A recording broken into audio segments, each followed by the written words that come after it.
Hey everyone, welcome back to Next Paradigm by Odin Labs. I'm Zara and I'm here with Alex.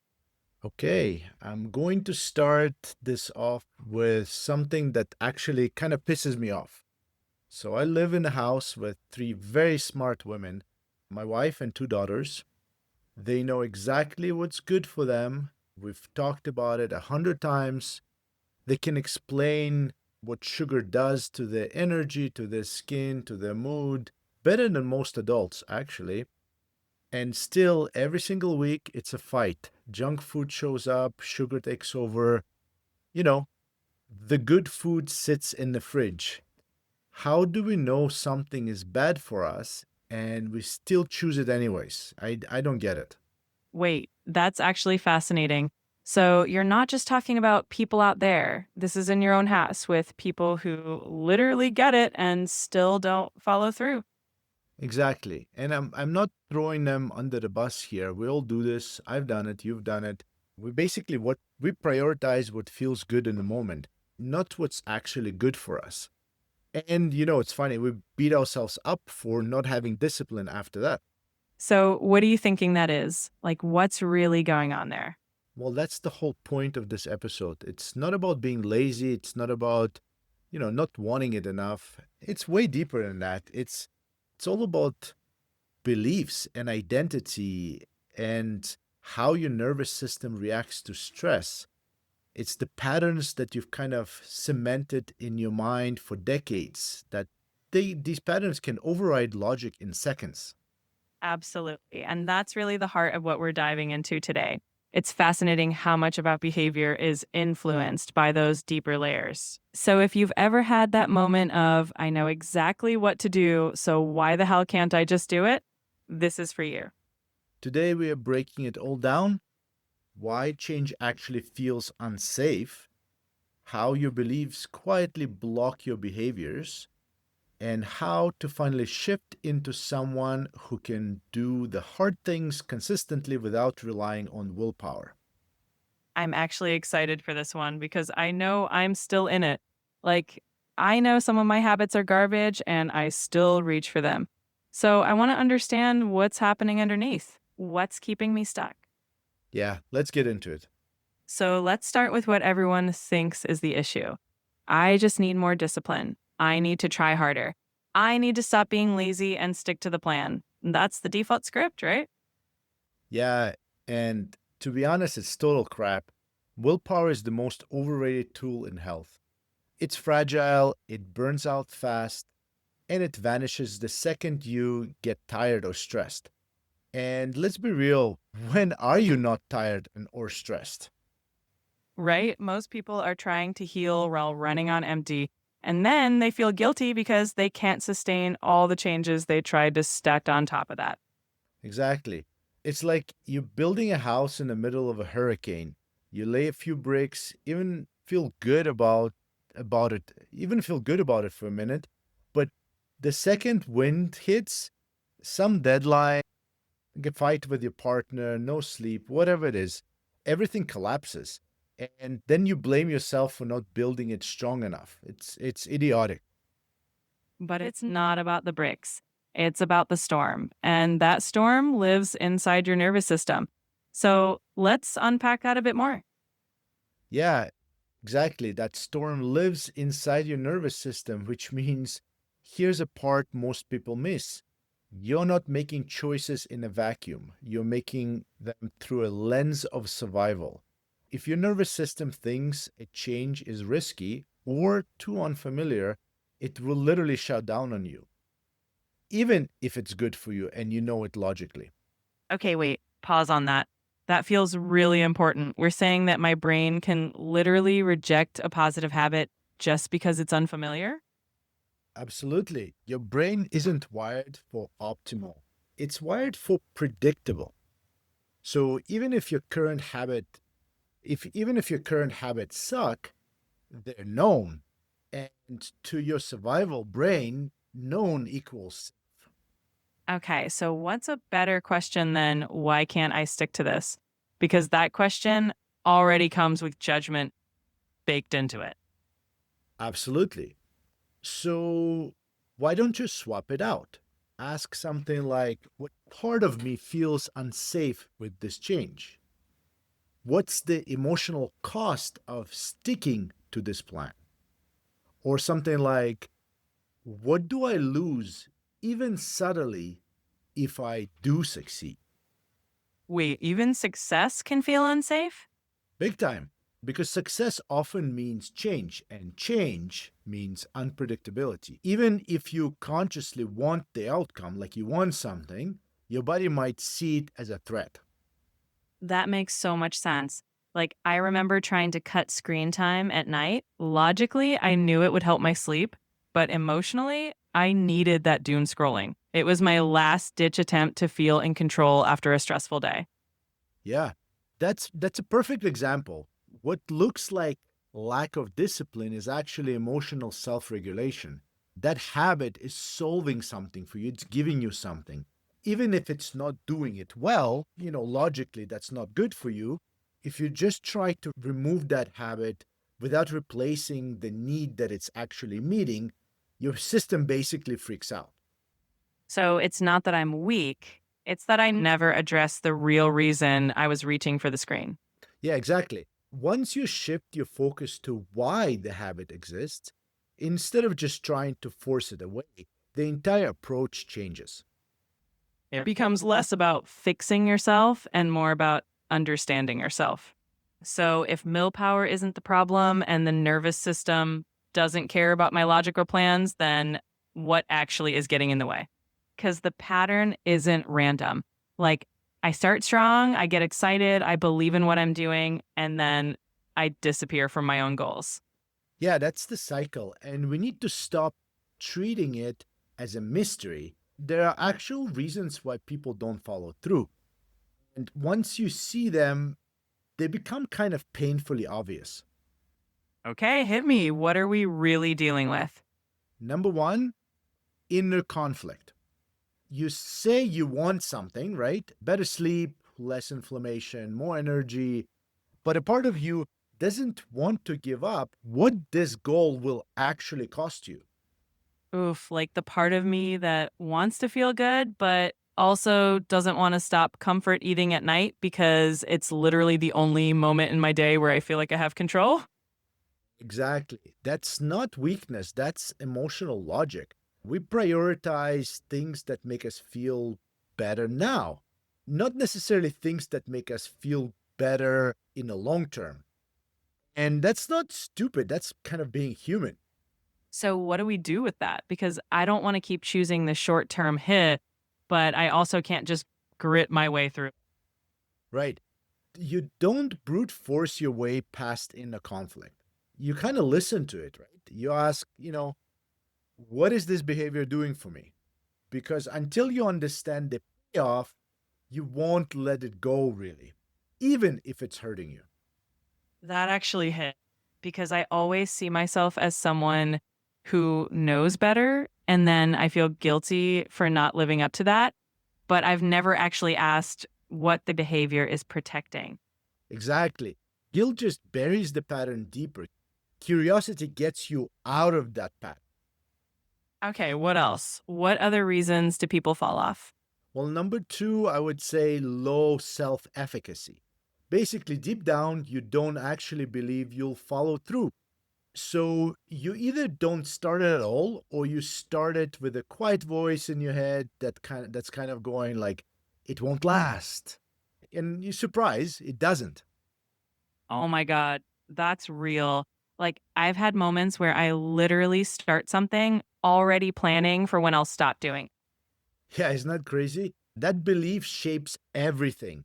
You basically don't invest fully. You don't celebrate your small wins. You don't build momentum because you're waiting to fail essentially. So, how do we build that belief back? Because I don't think people even realize they've lost it.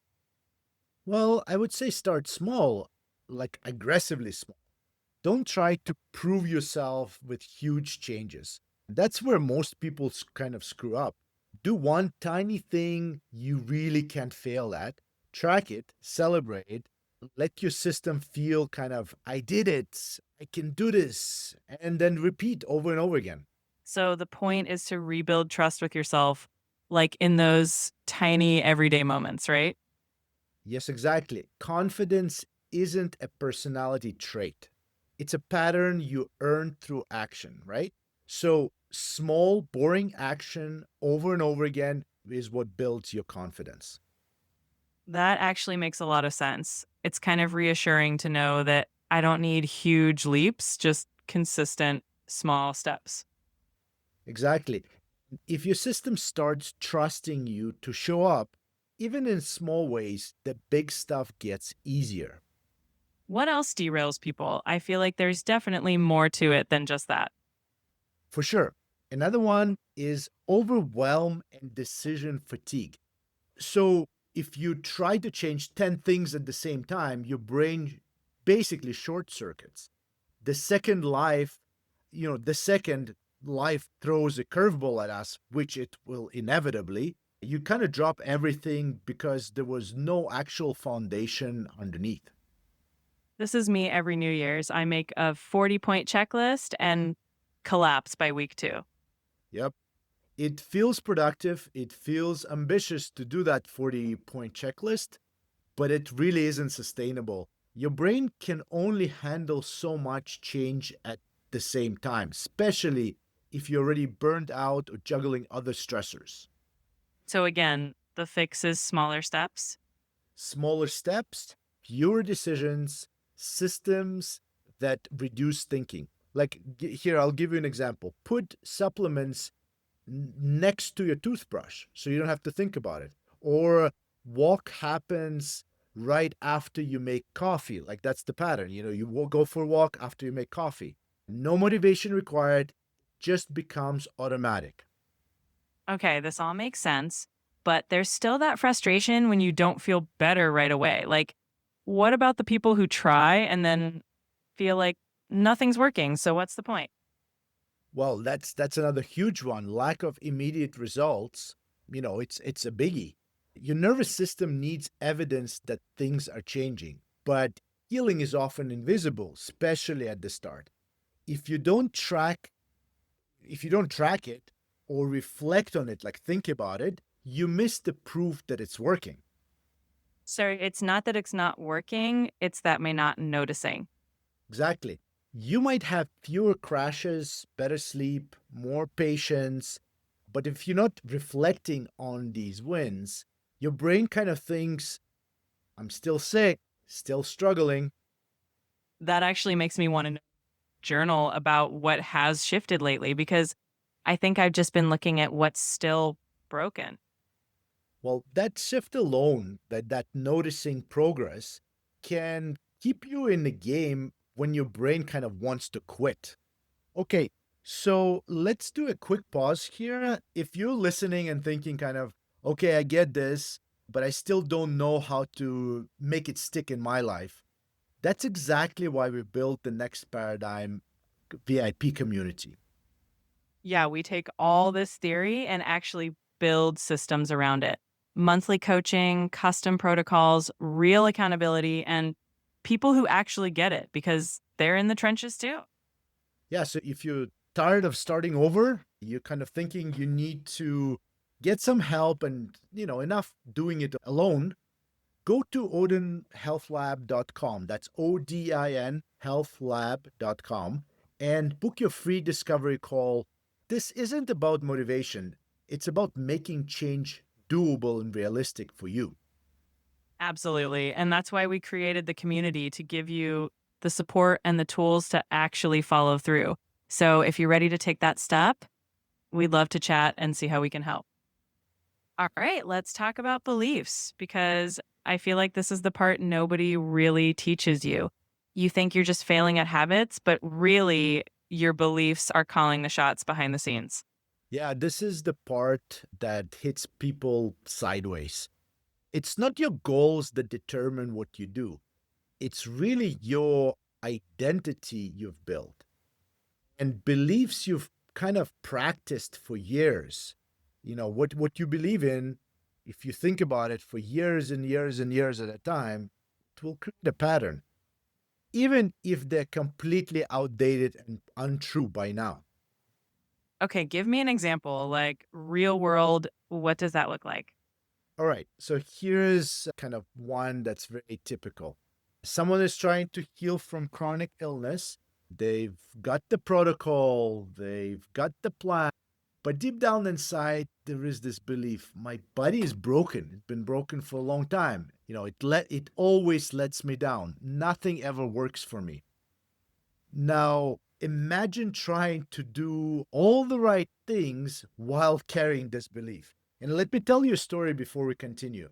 So, I have this patient, and this poor lady, she's been suffering for quite a long time, several years in pain with her stomach. And we gave her a protocol, but in the first months, she literally told me I did like 10% of that protocol. So this is a perfect example of somebody who is in pain, they're suffering, but that belief is so strong in them, she didn't follow through on any of it. You'd sabotage it or half commit or start looking for proof that it's not working just to confirm that belief. Yeah, exactly. That's exactly what happens. They confirm the belief. And you won't even know you're doing it. That's the crazy part about it. You'll say things like, I just forgot to take my supplements, or I don't know, I just kind of fell off again. But what's really happening is your actions are aligning with your identity, aligning with what you believe in. It really isn't your intentions that's screwing you up. Oof, that one hits. So, how do we even find these beliefs? Because some of them are so baked in, you don't even realize they're there. Well, you listen to your internal monologue, right? Especially the stuff that comes up when you fail, right? Or when something feels hard. That's where the truth kind of leaks out, right? So, for example, if you keep hearing yourself think, I never stick to anything, or why even try? Or you're kind of so disappointed that you're like, I don't even want to try. Or, I'm kind of one of those inconsistent people, right? Or, you know, other people can do this, but not me. Those are heavy and weirdly casual. Like, I've said those things to myself without even noticing they were beliefs. I thought I was just being honest. Yeah, exactly. Because they feel like facts, right? But they're really not. They're just rehearsed thoughts, right? So something that, we repeat them all the time. And the more we do it, the more they essentially shape our behavior. So, is the goal to just think positive? Because that doesn't feel realistic either. No, not at all. Not at all. It isn't about fake optimism. It's about interruption. What you want is you want to interrupt. You catch the old belief when it shows up and you challenge it, right? So saying something like, is this actually true? Or is this something that I learned to repeat? Right. Like, I never stick to anything. Okay, really? Never? What about that one time I journaled for 2 weeks straight, or made it through a hard semester, or showed up for my friend when she needed me? Exactly. You build a case against the lie, right? You're like a lawyer building up case against what you think. And you start with writing a new one, right? Something that, still believable, but just a little bit more empowering. Can you give an example of what that shift sounds like? Sure. So let's say your default belief is I always fail. You don't just jump to straight, I'm amazing and perfect. I never mess anything up. That won't land really. Like that's just lying to yourself. You go, sometimes I struggle to follow through, but I've succeeded before, and maybe use an example, and I'm learning what works for me. That's kind of more honest, right? And that's more buildable. That's the key. That's the key here. You want to build up on these small kind of wins. That actually feels doable because I've heard people say, change your mindset, but it always felt like this vague thing. What you're saying is it's not magic, it's just repetition. You got it. Yeah, repetition and self awareness, right? You need to identify it first. You're literally rewiring your brain's prediction system. It expects failure because that's what it's seen in the past. So your job is to start stacking up the counter evidence, stack up the wins. Okay, let's say I want to change a belief. Like, I want to believe I'm someone who follows through, but I don't actually believe that yet. How do I bridge that? Well, that's where the belief ladder comes in. You don't go from zero to full buy-in, right? Like you climb, you do one step at a time. All right, I'm listening. Take me through this ladder. Okay, here's how it works. So let's say your current belief is this probably won't work for me. You don't try to force this will change my life. That's way too much, right? That's too far. Instead, you move step by step. So you would say something like, this seems to work for other people, right? So now it becomes more realistic because you see it in other people. Maybe it could work for me, right? So you're curious about if it could work for you. It's worth testing just to see, right? So there's no pressure. You're just testing it out. I'm noticing small shifts. Maybe this is working. So now you kind of like building those wins, right? I believe in this process. Or this is who I am now, somebody who takes care of their body. That's actually brilliant. It meets you where you are, and you don't have to fake belief. You just inch closer to it. Exactly, yeah. And here is the secret, you don't wait until you believe it fully to act. You take action while climbing the ladder, right? So actions reinforce belief. The belief reinforces the action. Okay, so I might not believe I'm someone who works out every day, but I can still go for a walk today, and that builds the case. You got that's exactly it. The goal isn't perfection, it's pattern breaking. So you do the opposite what you've done in the past. All right, I'm starting to see how this fits together now. The beliefs set the stage, the nervous system sets the rules, and your habits follow whatever the system's running in the background. Yeah, you got it. Which means if you want to change your habits, start with what you believe about yourself first. Okay, so I'm climbing the ladder. I've gone from this won't work for me to maybe it could. What's the actual practice here? Like, how do I not just forget this ladder the moment life gets chaotic? Well, that's the key, isn't it? You have to embed it. Make the ladder visible.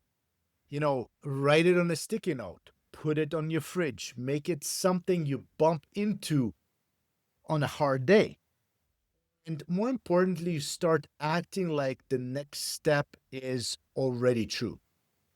So even if I don't believe I'm the kind of person who wakes up early to meditate, I could still do the 2-minute breath work just as an experiment. Exactly. You know what my dad said something really smart to me. He goes, "Fake it till you make it," right? You don't have it yet, but you're acting, right? So the faking is the acting like you do have it. You act from the belief you're becoming, not the belief that you're stuck in, right? So you act as if this belief is already true. And that's how you reshift identity, like this little step by step by building up on these little steps. Okay, but let's pause here. Let's actually talk about identity because this is where things get real. Most people have no idea that their behaviors are locked to who they think they are. Totally. Identity is the deepest level of behavior change. Most people are trying to change their habits from outside in. For example, I'm going to follow this protocol, take these supplements, go to bed earlier. But if your core identity is still, I'm a mess, or I always fall off, I'm not one of those healthy people, quote unquote, you will unconsciously keep sabotaging the process no matter what you do. That's such a gut punch. I've literally said those things about myself. And then I wonder why I fall off every time I start something new.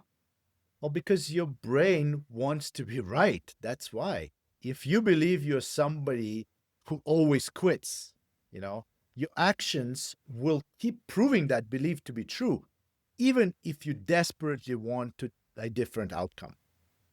So, how do we shift identity without pretending or lying to ourselves? Well, you do it in layers. You ask basically, what would a healthy version of me do right now? Not some idealized version of you in 6 months, just the version that's slightly more aligned with where you were yesterday. So it's not about being disciplined. It's about choosing an identity and backing it up with tiny actions. Exactly.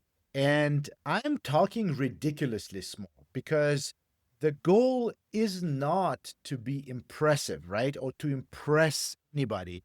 The goal is to be consistent enough that your brain starts rewiring your identity. Okay, real talk. Can we walk through a few identity shifting examples, like day to day stuff? Sure, let's do it. So let's say your current identity is I'm someone who's always tired and behind. Okay. But the identity you want to grow into is I'm someone who takes care of my energy. So you don't start with overhauling your entire life. That would be crazy. You start by taking one screen free walk after lunch. Easy, achievable, right? And you anchor that to a sentence, right? This is what someone who protects their energy does. You know, I'm doing kind of like a best practice that somebody who I want to be already does.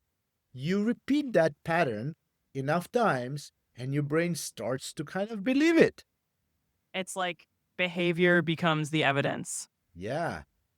And once the evidence stacks up, right, identity shifts. And once identity shifts, following through gets way easier because it's no longer about trying, it's just who you are now. So instead of chasing a result, you're becoming a person who eats in a way that supports healing, a person who gets sunlight in the morning, a person who moves even when they don't feel like it. Exactly. And the moment you frame it in that way, you kind of take pressure off of it, right? You stop chasing perfection and you start creating alignment. I love that because it means I don't have to force anything. I just have to keep asking, what would a more aligned version of me do right now? Exactly. You kind of copy them. And that question alone will change your life guaranteed. I love that perspective. It feels so much more compassionate and realistic than just trying to power through everything. Okay, so we've looked at belief and identity, and now we're getting into how to actually make those changes stick, right? Like the part where you stop overthinking and actually take action, right? But not in a way that feels forced or overwhelming. Exactly. Most people set the bar too high, so they fail before they even start. They say things like, starting Monday, I'm going to cook every meal, walk 5 miles, stretch before bed, take 14 supplements. That lasts maybe like 3 days. And then it collapses under the weight you know, of its own ambition. Yeah, I've absolutely done that. I've made these beautiful, complicated plans. I even color code them. And then one bad day hits, and I'm like, screw it. And now I'm binging ramen on the couch. Yep. That's why we need to start with tiny, no negotiable wins. I'm talking habits that are so small they feel kind of ridiculous, actually. But the key is that they're sustainable. And sustainable always beats impressive. Okay, give me an example. What's a tiny win that actually creates momentum? Sure. Okay, here's one. Let's say you want to start hydrating better. Okay, easy, drinking more water. Instead of, you know, drink 3 liters of water a day, you anchor this: one glass of water before your first cup of coffee. That's it. Super easy. It's totally realistic for you to do. And it's repeatable. It's stackable onto something that you already do. So it's easy. I love that because it's not about adding something huge, it's about making one small shift that's easy to maintain. Yeah, that's called habit anchoring. You attach a new behavior to something you already do automatically. You don't have to think about it, like brushing your teeth, boiling kettle, plugging in your phone, so you don't have to remember it. And then that acts as a trigger and you don't have to think about it. That actually makes me think I could put my supplements next to my toothbrush because I never forget to brush, but I always forget to take those capsules. That's a great example, and I do the same thing. So, I have my supplements. I have a morning routine that I know one, two, three, four, five. I take my supplements. I do this. I do that. I brush my teeth, and it's automatic. I don't have to think about it, right? So another one could be, stretch for 1 minute while waiting for your coffee to brew. You're already brewing the coffee. It's not a 45-minute yoga video. It's just a stretch. And the goal isn't to transform your life in 3 days, right? The goal is to create frictionless action. And that's how we rebuild self trust, right? Because we actually do the thing instead of failing at something too big. You got it. Yeah. Every time you follow through, even on doing something tiny, you cast a vote for your new identity, for a better you. You're saying to yourself, see, I show up, and that proof adds up. I feel like we really underestimate how powerful small things are because they're not sexy, they're not Instagrammable. Yeah, you know, they're not dramatic, but they're real. And the people who actually heal long term, they're not the ones who overhaul everything in 1 week. They're the ones who just quietly, consistently keep showing up for tiny things that really matter and that really make difference. So, would you say the trick is to focus on stacking wins, not chasing transformations? Absolutely. Stack the wins and make them so easy your brain doesn't argue, right? Because the key is to overcome that argument in your brain. Because momentum is emotional, right? It's not, I crushed today. It's more, I didn't abandon myself today.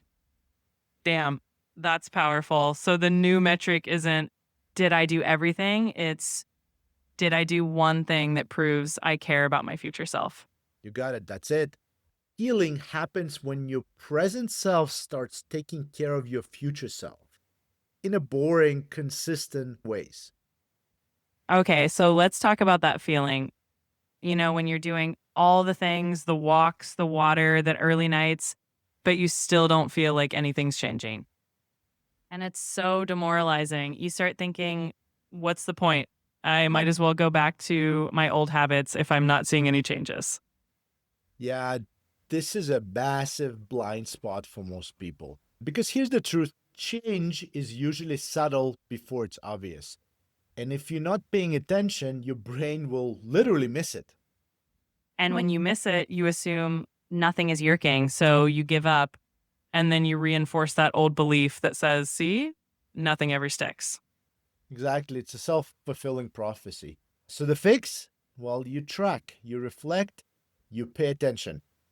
You don't want to obsess, but you want to build emotional proof that it's actually working.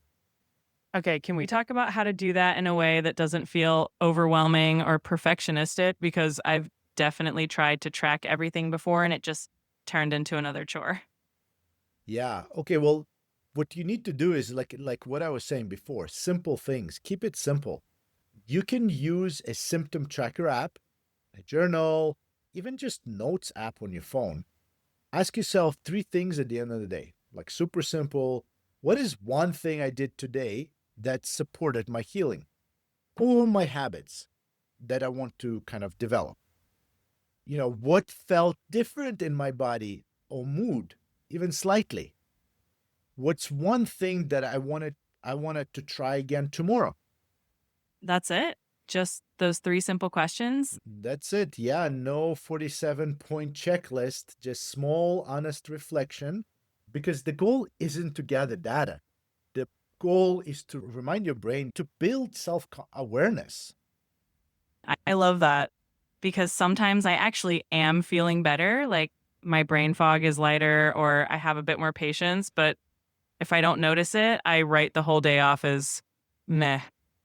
Exactly. And that will for sure kill motivation, right? Your brain needs wins. It needs to feel I'm doing something and it's making a difference, even if that difference is small.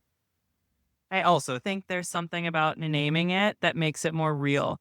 Like once you write down, I didn't crash at 3 p.m. today, you realize that's actually a win, even if it feels small. Yeah, you got it, right? And if you don't name it, you kind of lose it, right? There's so much noise that you need to focus on it, right? You forget how far you come, right? And then the next setback feels like a total failure because you didn't even track the small wins, right? When it's actually just a dip in a long upward trend. Okay, can I share one that surprised me? I was tracking my energy and mood for 2 weeks. And at first I thought, this is pointless. I still feel tired. But when I looked back, I realized I hadn't had an afternoon slump in over a week. And that was huge. Oh, no doubt, and it's not always about lab numbers or weight or whatever external metric you're trying to track. It's am I suffering less, than I was before? Like that's progress. That really counts.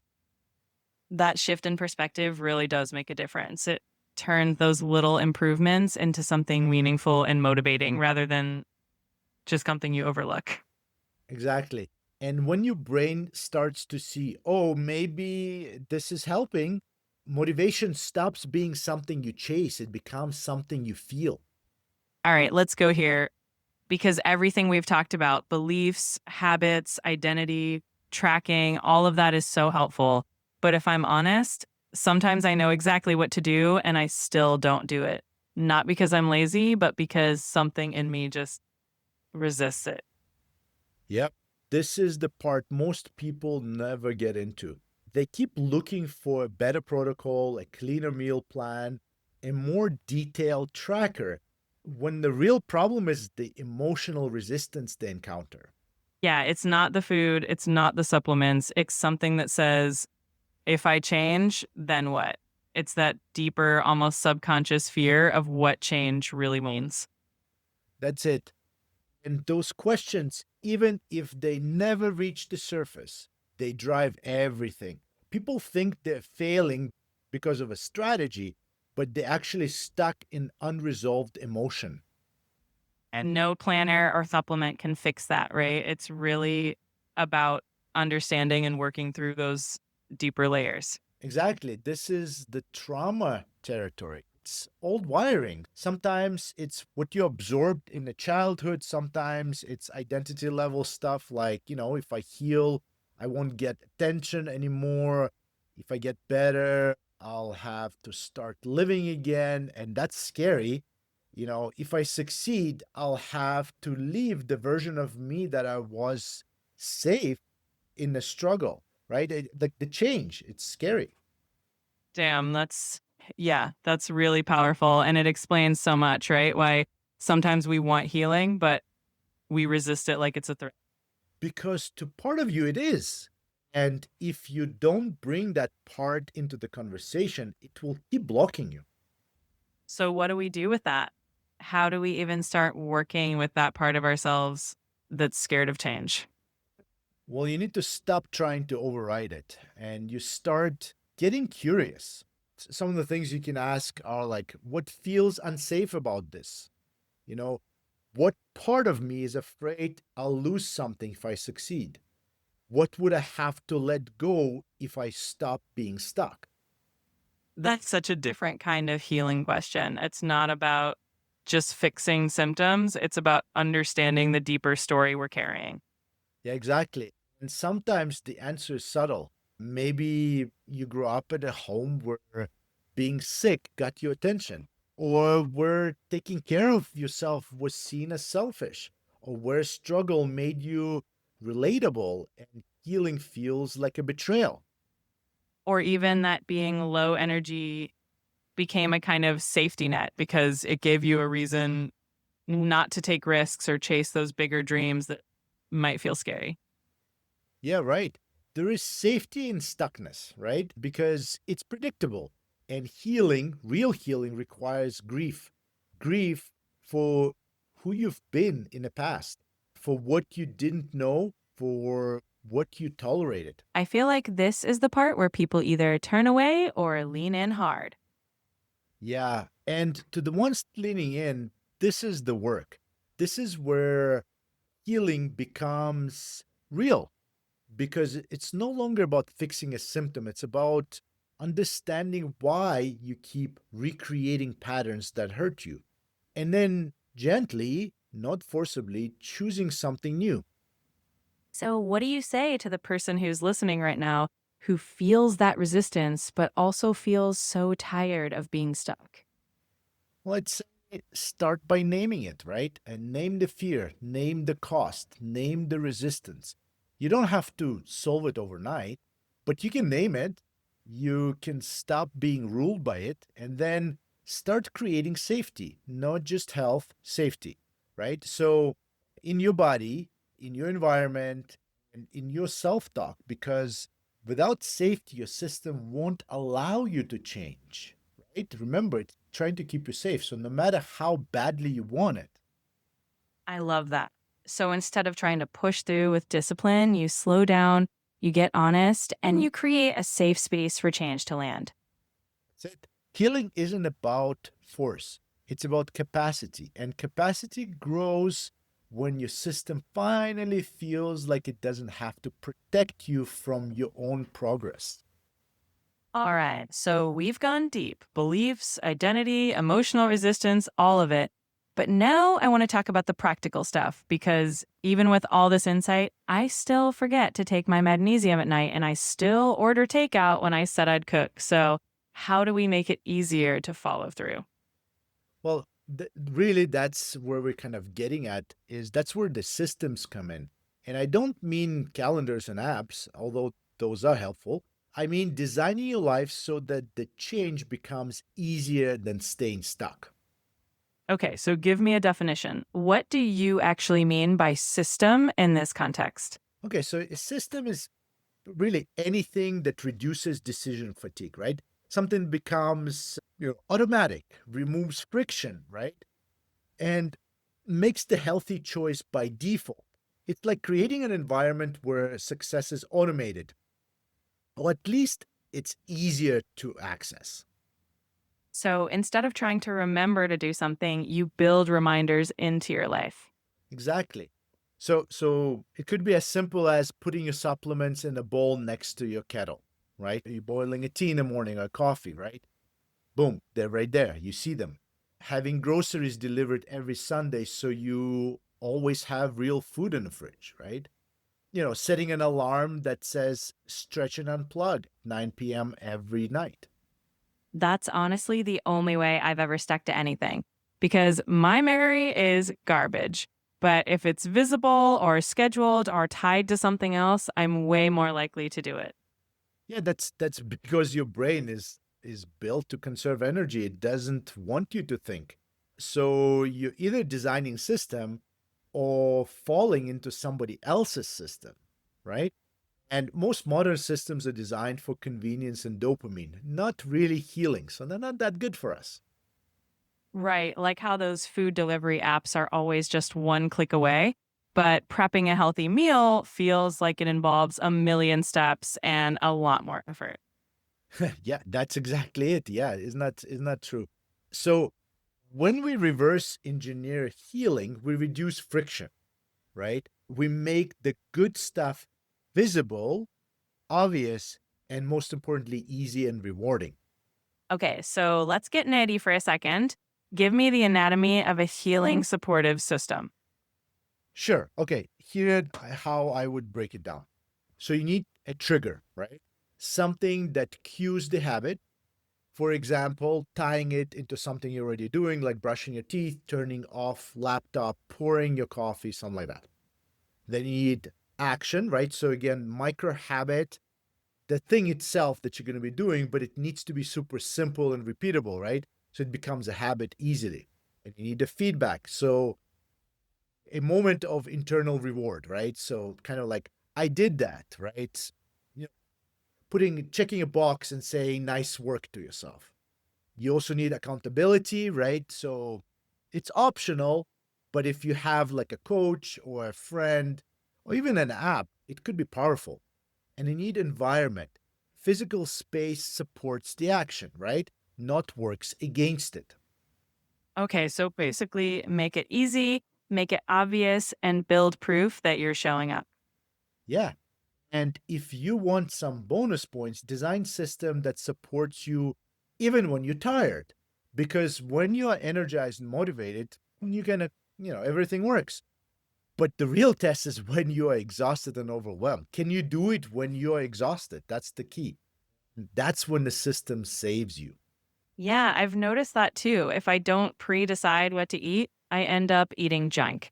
And if I don't prep the night before, my mornings are just chaos. So systems really aren't just a nice extra, they're essential for keeping things on track. Yeah.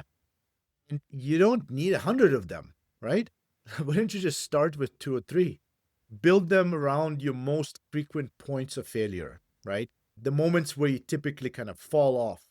That's where you need the structure. So, not perfection, just support. Everywhere it usually falls apart, you build in a buffer. Yeah. Healing isn't about, being 100% disciplined at all times. It's about designing life where supports show up even when you don't feel like it. Okay, I love this because it means I don't have to be on all the time. I just need to create a few smart safety nets and let them carry me when I can't carry myself. That's that's the most honest way to heal. Not perfectly, not aggressively, but intentionally, right? On purpose. With systems that remind you you're worth being taken care of. That's it for today.